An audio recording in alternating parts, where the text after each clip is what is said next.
प्रदेश के कृषि मंत्री व अयोध्या जनपद के प्रभारी मंत्री सूर्य प्रताप शाही जी राम जी बिल को लेकर मीडिया के सामने केंद्र सरकार का पक्ष रखा। जी राम जी बिल के तहत अब अयोध्या को कानूनी गारंटी मिलेगी। मनरेगा के अंतर्गत रोजगार गारंटी 100 दिन से बढ़ाकर 125 दिन की गई है। मजदूरों को पूरे 125 दिन काम मिलने की सुनिश्चित व्यवस्था। पहले केवल मिट्टी के कार्य होते थे, अब कार्यों का दायरा बढ़ा है। नाले नालियों, आरसीसी सड़कों और जल निकासी के कार्य भी शामिल। बाढ़ व अन्य आपदाओं से बचाव के कार्य योजना में संभव।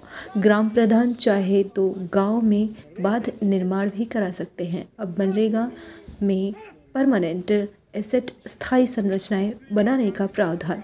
मजदूरी का भुगतान हर सप्ताह होगा। देरी पर ब्याज सहित भुगतान। कृषि कार्य के समय 60 दिन का ब्रेक। निगरानी व जवाबदेही सुनिश्चित। जी राम जी जो अधिनियम भारत सरकार ने बनाई है उस संदर्भ में मैं प्रेस के लिए आपके बीच में उपस्थित। यह एक बहुत ही क्रांतिकारी कानून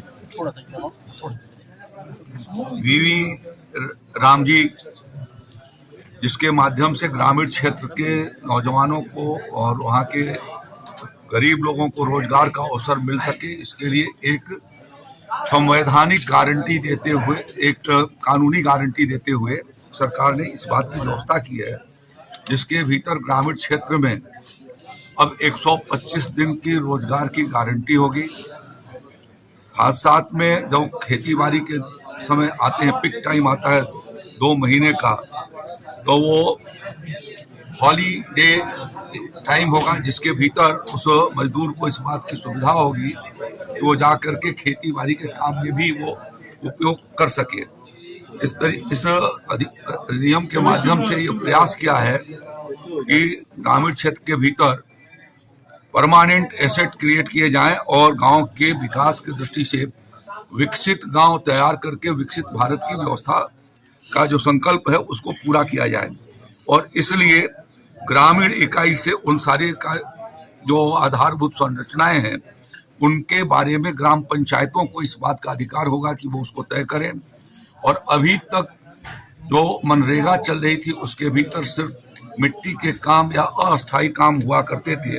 परमानेंट एसेट क्रिएट किए जाने की व्यवस्था उसके भीतर नहीं थी, जिससे लाखों करोड़ रुपया खर्चा होने के बावजूद भी जमीन पर उसका कोई प्रभाव दिखाई नहीं दे रहा है और इसलिए इसका एक व्यापक बदलाव किया गया है।